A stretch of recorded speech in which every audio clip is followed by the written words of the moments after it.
Meron siyang basag. Pero maliit lang. Sayang. So, kaya natin siya ilalagay. Ito na. Ang ganda-ganda.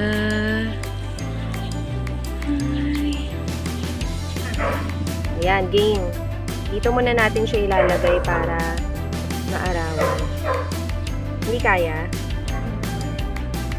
O, kunin natin yung shovel. Teka lang.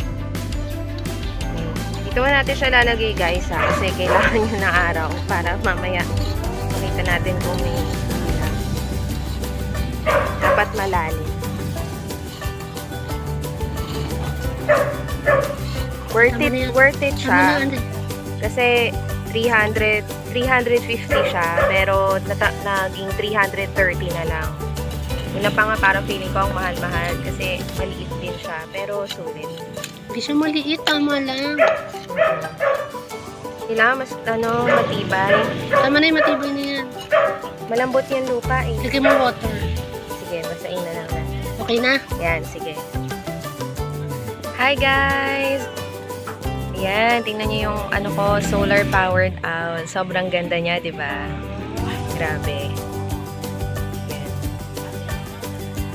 So ngayon, ibababad muna natin siya syempre sa araw na matitira for today.